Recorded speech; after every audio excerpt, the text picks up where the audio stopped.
Bonjour tout le monde, ravi de pouvoir animer cette interview avec Romain. Aujourd'hui, je m'appelle Florent Artaud, je suis directeur France de Seed Legals. Seed Legals, en quelques mots, on est le partenaire des entrepreneurs pour vous accompagner surtout de la création de la société, sur les levées de fonds, notamment vos premières levées de fonds, que ce soit du pré-seed, seed et série A, également sur la partie partage du capital. Seed Legal, c'est 150 salariés en Angleterre, en France et en Irlande. Et on vous accompagne sur ces dimensions à la fois stratégiques et juridiques. Et aujourd'hui, on s'est dit justement avec H7, qu'on remercie pour l'organisation, qu'on allait faire un format 30 minutes pour présenter le parcours de Romain et de présenter justement au travers de son expérience sur à la fois l'entrepreneuriat, mais aussi un passage dans une licorne et une scale-up, le fait de passer de l'entrepreneuriat au salariat et vice-versa. Et Romain, justement, l'idée, c'est qu'il puisse partager à la fois son expérience pour tout entrepreneur qui cherche à se lancer, des questions à la fois stratégiques, des questions opérationnelles, que ce soit sur le go-to-market, comment on apprend au travers d'une scale-up, mais aussi quand on a lancé une première entreprise, on fait pas mal d'erreurs. Vous le savez peut-être pour l'avoir déjà fait, ou en tout cas quand vous allez vous lancer, c'est comme ça qu'on apprend. Et Romain, justement, nous partagera un peu ses tips. D'ailleurs, ce qu'on s'est dit avec Romain, plutôt que d'avoir juste une discussion entre nous deux, c'est que vous puissiez participer également à la discussion. Donc si vous avez des questions, levez la main, on pourra vous donner la parole. Ça rendra plus dynamique aussi l'intervention et le partage d'expériences et de connaissances avec des exemples concrets. On va y aller, Romain, du coup. Let's go. Let's go. Petite présentation de ta part en mode journaliste me concernant. Donc, Romain, toi, tu as fondé une première entreprise en 2015 pendant tes études, que tu as revendue ensuite. Après coup, tu deviens directeur marketing de Deliveroo lors du lancement sur le marché français. Bonne expérience aussi en termes d'apprentissage, qui t'a mené après à rencontrer Swile au tout début de l'aventure. Tu as été un des premiers salariés, voire le premier salarié, il me semble, chez Swile, que vous connaissez probablement. Et au cours de cette aventure, tu as été à la fois CMO, donc Chief Marketing Officer, responsable du marketing, mais tu as été aussi responsable des opérations, COO, et également CPO, Chief Product Officer. Donc tu as fait quasiment toutes les casquettes de C-Level, et ce qui t'a permis d'avoir une vue complètement périphérique à la fois du lancement d'une entreprise, c'est-à-dire quand on se lance, quand on est un Swile au début, en fait, on est quoi? Quelques personnes, et après coup, on grandit au travers de levées de fonds, au travers de la croissance en termes de développement, que ce soit évidemment de augmenter le chiffre d'affaires, trouver des clients, comment on trouve le fait de pouvoir disrupter un marché, d'où la thématique qu'on aborde ce matin ensemble. Et après coup, après cette expérience, tu t'es lancé dans une aventure entrepreneuriale. Peut-être le goût de l'entrepreneuriat qui t'a titillé un petit peu, et encore, c'était peut-être pas forcément évident de ton côté. Et donc, tu as rencontré Marc-Antoine Lacroix, qui est un ex-CPO chez Conto aussi, avec Estelle Julie, ex-lead engineer passé par Nuxeo et encore Wave AI. Et c'est pour fonder Pivot. Pivot, qui est une entreprise qui développe une solution innovante de gestion des achats en entreprise. Sacré parcours, et du coup l'idée c'est de pouvoir partager avec vous ce matin ton expérience et de répondre à vos questions. La première qu'on avait, et je te donnerai du coup la parole, ce serait de nous dire justement entre avoir créé une entreprise, être passé par le salariat, puis avoir recréé une entreprise, qu'est-ce que tu donnerais comme conseil justement aux personnes qui nous écoutent ce matin pour à la fois se lancer ou pour travailler en entreprise et partager ton expérience? Déjà, bonjour à tous. Je suis très content d'être là. Comme disait Florent, c'est plus sympa si c'est interactif. Donc, n'hésitez pas à poser des questions. Je sais que ça peut être intimidant, mais bon, n'hésitez pas. J'essaierai de rester un peu après. Si vous voulez venir me poser des questions, vous pouvez m'envoyer des messages LinkedIn. J'essaie de répondre à tous les messages. Déjà, pour vous partager mon expérience, quand j'ai rejoint Swile, je pensais pas que la suite pour moi, ça serait de remonter une boîte.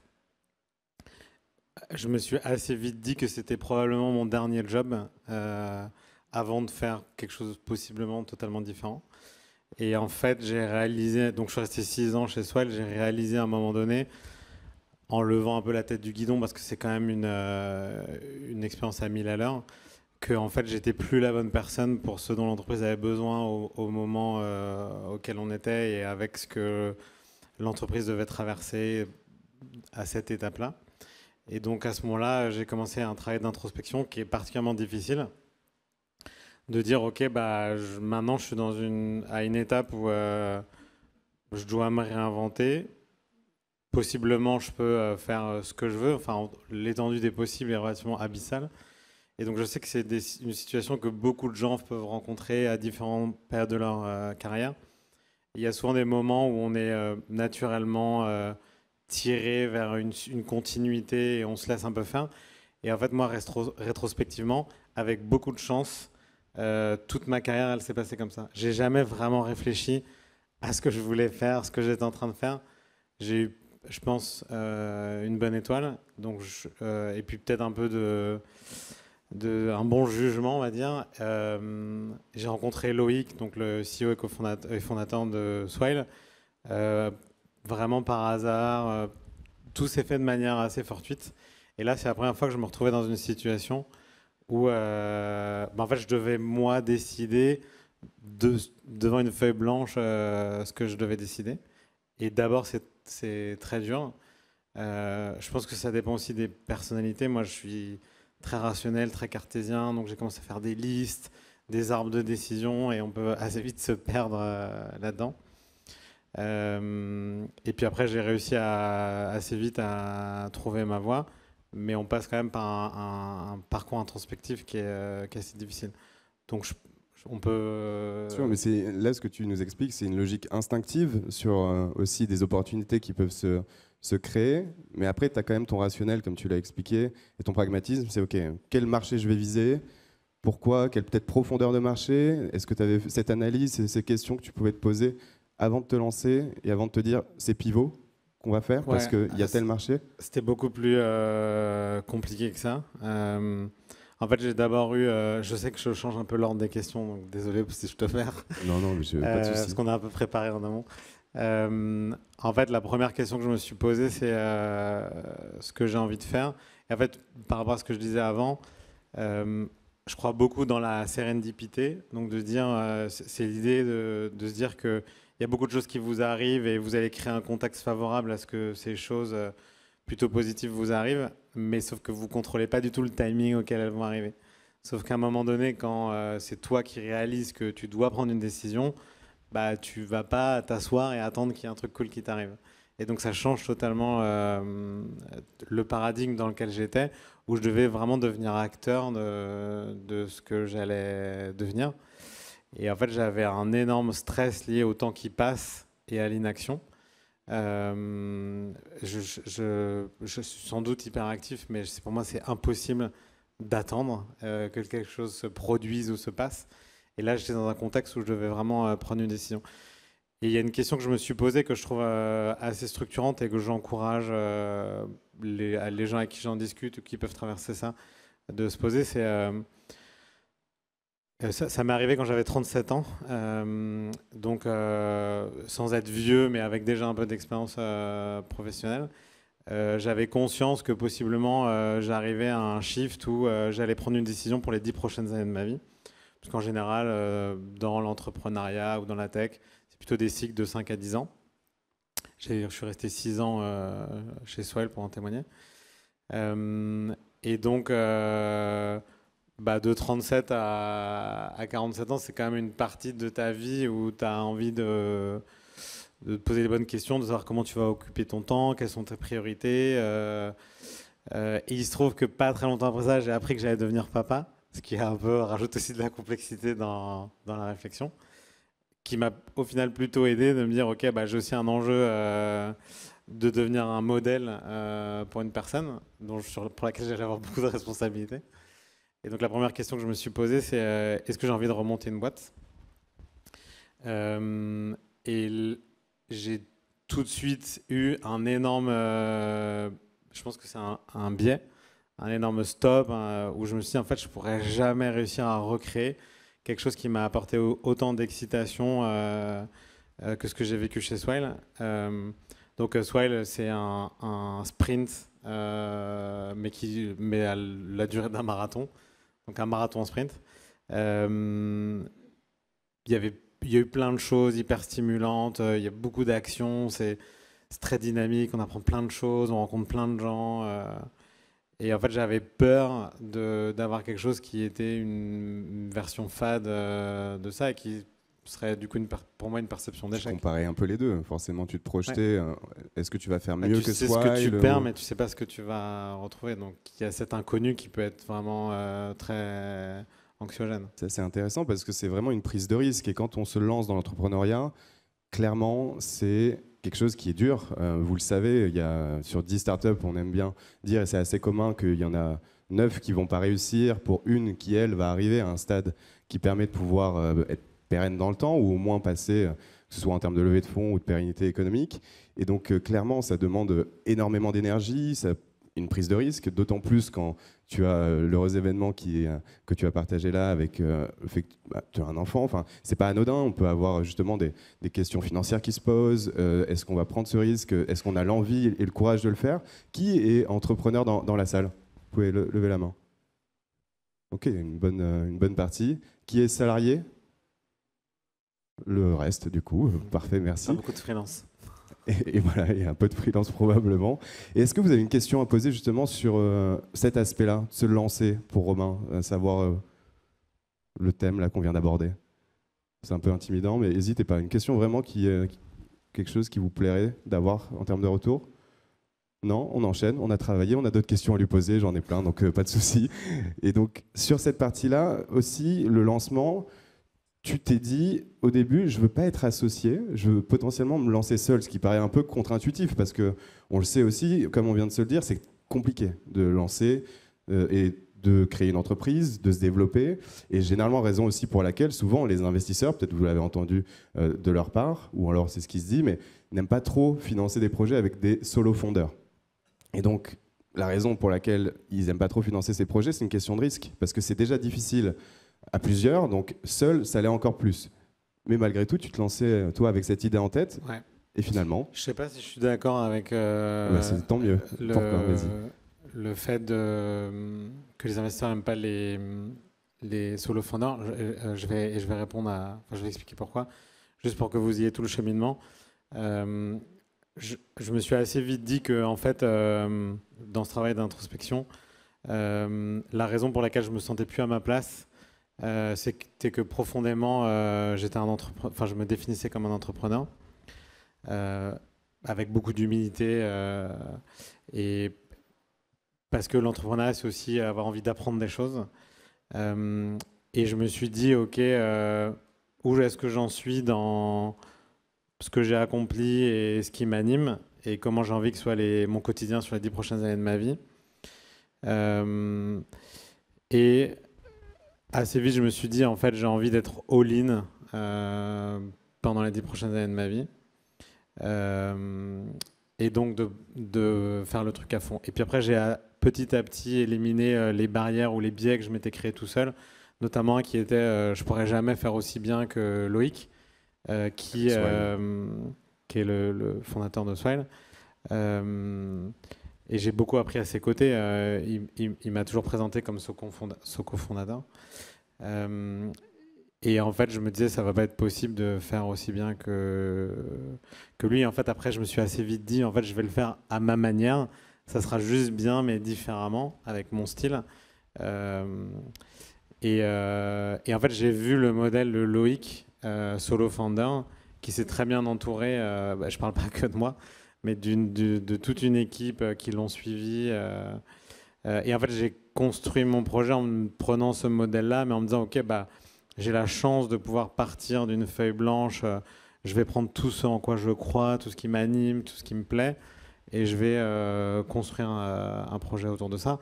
Aussi avec beaucoup de rationnel, parce que maintenant je connais très bien les enjeux, l'architecture d'une boîte financée par des VC. J'ai envie de construire, parce que c'est encore ce que je fais, une boîte grosse, vite, fort, avec beaucoup d'impact. Donc je savais que j'avais besoin de prendre de l'argent pour bien m'entourer. C'est ça le projet de départ. Et en ce qui concerne les solo founders, il se trouve que par ailleurs, quand j'étais chez Swile, j'ai pu vendre un petit peu d'actions Swile et donc sortir un peu d'argent. Et j'ai tout réinvesti dans des startups. Donc je suis devenu business angel assez actif avant de remonter une boîte. Et en fait, j'ai vu beaucoup d'associations échouer. Et donc, c'est assez connu, hein, c'est un des principaux facteurs d'échec des boîtes, c'est des associations qui ne marchent pas. Moi-même, les boîtes que j'ai monté 2 boîtes avant. La bio aurait été trop longue, mais j'ai monté 2 boîtes qui ont échoué essentiellement, enfin entre autres à cause des problèmes d'association. Et je pense que c'est très très très dur de rencontrer des associés qui vont pouvoir rester alignés pendant 10 ans. Non seulement, d'abord parce que les gens sur une période de 10 ans changent, c'est inévitable. J'ai eu une petite fille, je pense que je suis pas la même personne en étant papa que insouciant sans enfant. Il y a plein de choses dans la vie qui font changer les gens et qui prennent des trajectoires différentes et ça, personne ne peut avoir de contrôle dessus. Donc rester très aligné sur un projet entrepreneurial, c'est très très difficile. Et donc, pour alimenter mon désaccord avec ton point, un VC, s'il a un entrepreneur solide qui est le seul capitaine sur la prise de décision et qu'il a les moyens de bien s'entourer, c'est un niveau de risque qui est plus faible qu'un risque d'association. Et il y a beaucoup de boîtes encore successful aujourd'hui qui ont eu dans leurs histoires des événements assez pénibles de se séparer d'associés, etc. Clairement, tu l'as mentionné, effectivement, ce risque en termes d'association, c'était cet alignement d'intérêts avec l'équipe, notamment sur la durée. Quand on est primo-entrepreneur aussi, c'est quand on est en plus seul, clairement, il y a cette question de risque et de balancer, mais c'est bien d'avoir ce point de vue aussi un peu divergent par rapport à ces lieux communs dont on entend parler sur les solo founders. Donc ça fait du bien de l'entendre. Et pour justement la rencontre que tu as eue avec tes associés, comment elle s'est faite? Parce que c'est au gré peut-être d'événements, au gré de rencontres comme on peut les avoir aujourd'hui. Et qu'est-ce que vous vous êtes dit sur, ok, c'est intéressant de pouvoir justement s'associer ensemble, compte tenu en plus de ce que tu viens de nous dire sur les risques d'association qui t'ont permis de changer un peu de mindset, en disant non, c'est les bonnes personnes à qui je vais m'associer. Qu'est-ce qui t'a fait dire ça? Donc j'ai rencontré d'abord Marc-Antoine, Marco. En fait, beaucoup de VC nous ont parlé l'un de l'autre, on ne se connaissait pas, alors qu'on était tous les deux CPO de scale-up française dans le paiement. Donc aussi surprenant que ça puisse paraître, on ne s'était jamais parlé. Et en fait, beaucoup de VC nous ont parlé l'un de l'autre. Et moi, déjà, j'aimais pas trop l'idée que ce soit des VC qui me disent avec qui je devais monter une boîte. Donc, j'étais pas très réceptif à tort. Et je comprenais pas trop ce qui pouvait marcher entre nous. Donc, je n'ai jamais vraiment pris l'opportunité. Et en fait, c'est un ami en commun, Alex, qui nous a présenté. En fait, comme il nous connaît tous les deux, lui, il avait la capacité et il est aussi entrepreneur, de m'expliquer pourquoi ça avait du sens. Et on s'est rencontrés un 14 février, pour l'anecdote. On ne se connaissait pas du tout. Et en fait, ce qui est apparu assez évident immédiatement dans la rencontre, et moi, c'est ce en quoi je crois beaucoup. Toutes les histoires sont évidemment différentes. Il n'y a pas de règle absolue. Mais je suis convaincu que pour qu'une association marche, il faut que les associés, les fondateurs, cherchent à accomplir la même chose, qu'ils aient les mêmes drivers. Dire, en fait, pourquoi tu veux monter une boîte? Qu'est-ce que tu cherches à accomplir? Est-ce que tu as un besoin d'indépendance? Est-ce que tu veux faire du blé? Et tout est valide, il n'y a pas de bonne ou de mauvaise réponse. Et en fait, qu'est-ce qui intrinsèquement t'anime? Et on avait tous les deux quelque chose d'assez fort, c'est d'avoir vécu l'expérience d'une boîte en hypercroissance qui n'est pas notre boîte. Donc quand on était dedans, il y a quand même une appartenance forte. Moi, je considère que je fais partie j'ai largement contribué à construire Swell avec plein d'autres gens, mais c'est pas ma boîte. Et donc il y a aussi, on avait tous les deux ce driver de dire ok, maintenant on a envie de le faire, et c'est un peu aussi, ça fait partie du cheminement que je vous partage avant. On a envie de le faire à notre manière et on a aussi envie de montrer qu'on est capable. Donc tu as aussi tout ce qui alimente ta construction personnelle et qui fait que tu as envie de... C'est l'alignement des points, de la vision, des intérêts. Pour moi, c'est même pas un sujet de skills, de qu'est-ce que tu as... envie de construire comme...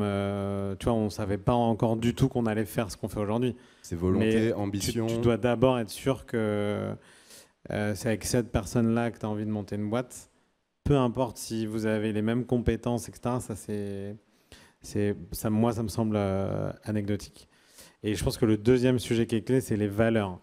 Parce qu'en fait, l'entreprise qui est créée derrière, c'est une entité à part entière qui rassemble des gens avec des valeurs d'ambition, de partage, de respect, de tout ce qui peut la définir.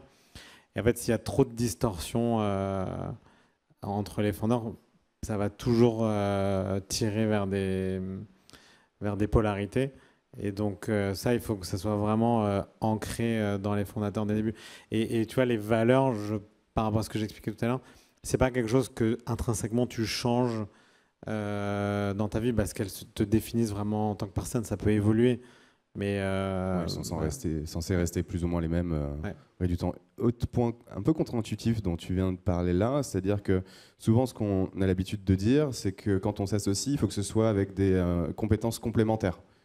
Et donc là, typiquement, toi, comme tu viens de le dire, pas forcément. Tant que tu te retrouves sur l'ambition, la vision, les valeurs.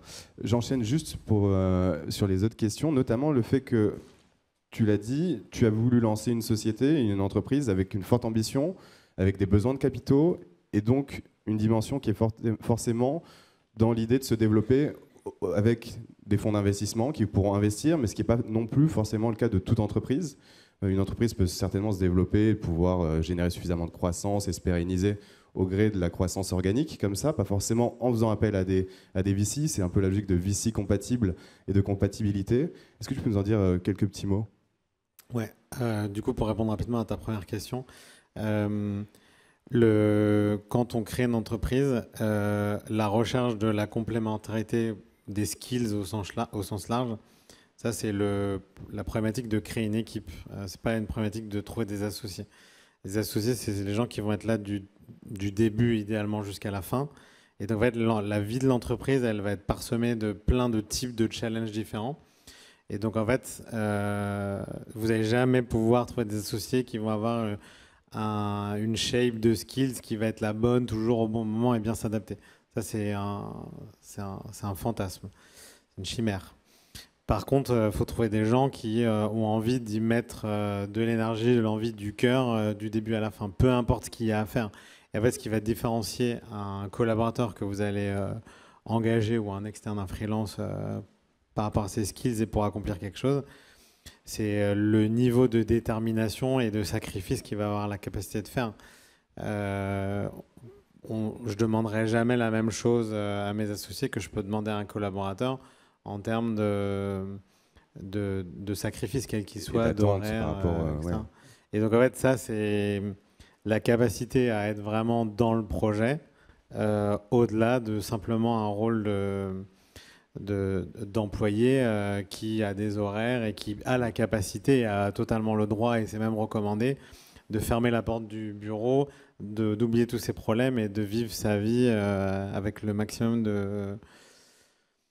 de kiff, et le poids des responsabilités n'est pas tout le même quand c'est ta boîte. Et sur la différence entre lancer une société en se finançant auprès de fonds d'investissement versus lancer une société sans faire forcément appel à des sociétés de capital risque.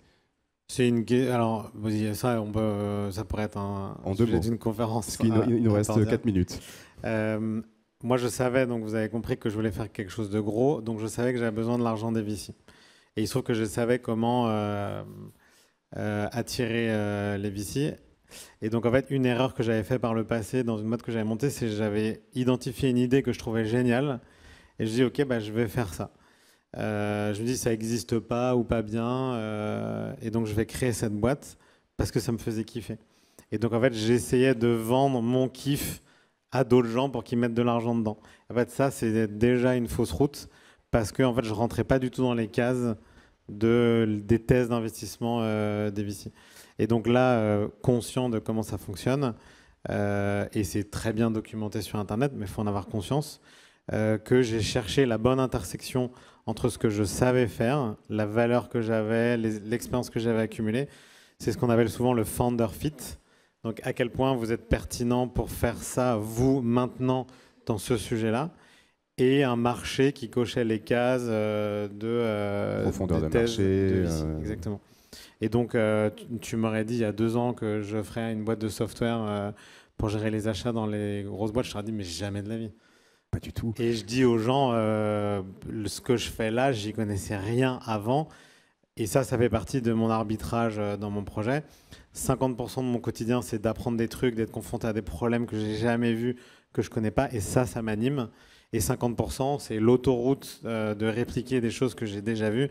C'est jamais pareil, mais prendre un maximum de shortcuts, aller vite, dépiler, parce que je sais comment ça marche et que je mets ça à contribution du projet, de la croissance, etc. Dernier point pour avoir des éléments aussi concrets quand on se lance.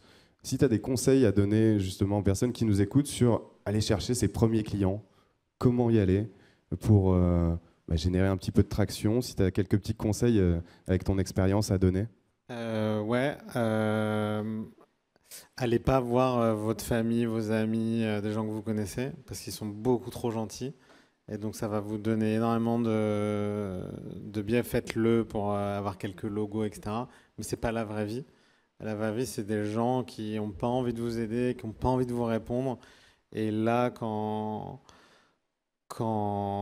tu sens qu'il y a une étincelle, à ce moment-là, tu te dis que là, tu tiens quelque chose. C'est la première fois que ça m'arrivait chez Swile. C'est moi qui ai signé les 100 premiers clients chez Swile. Et je prenais mon téléphone, j'appelais des gens à qui j'avais jamais parlé et ils me disaient ouais, ça m'intéresse, envoyez-moi le contrat. Je dis oh, de toute façon. Et ouais, donc vraiment, confrontez-vous dans le dur, allez pas à la facilité. Parce qu'en fait, vous avez créé trop de biais et après, vous n'allez pas réussir à construire quelque chose qui va être durable. Donc se confronter au marché, à la réalité, aux clients qu'on souhaite adresser et à la dure. Ok. Est-ce que vous avez des questions pour nous, peut-être pour terminer cette conférence? Vous en avez posé un certain nombre. Non? Une petite quand même pour Romain. Là, il y a une question? Oui, parfait. Non, j'arrive.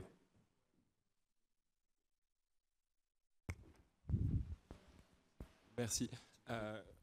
C'est peut-être un peu long, mais effectivement, tu nous as donné un peu le process pour créer ta boîte et tout ce que tu as mis en place. Mais le quoi, le sujet, et effectivement d'aller sur ce sujet du software, comment il est venu, quel a été le process de réflexion? Et j'imagine que tu l'as fait avec ton associé, mais comment vous êtes arrivé sur ce marché? C'est une très bonne question, merci. En fait, je savais qu'il fallait que je construise une histoire dans laquelle j'avais du sens et que ce soit logique, que ce soit moi qui monte cette boîte. Donc il fallait que ça soit ancré dans quelque chose que j'avais connu et auquel j'avais été confronté. Et donc, bon, il se trouve que par ailleurs, j'avais une liste, une note dans mon téléphone de plein d'idées de boîtes que j'aimerais bien monter un jour. Donc j'avais peut-être déjà inconsciemment commencé à bosser là-dessus. Il se trouve qu'il n'y avait que des idées de merde dedans. Mais j'avais déjà commencé à créer ce réflexe de chercher des idées. Le fait de faire de l'investissement aussi, ça t'aide beaucoup à évaluer des idées très vite. Parce que du coup, je recevais beaucoup de decks et donc je lisais assez vite, tu t'entraînes ton muscle pour évaluer des idées. Donc en fait, c'est trouver un ancrage dans quelque chose auquel tu as été exposé, enfin en tout cas pour moi, que tu trouves vraiment naze et tu te dis, ok, ça coche les cases de ce que j'ai envie de faire. Un gros marché, des acteurs historiques.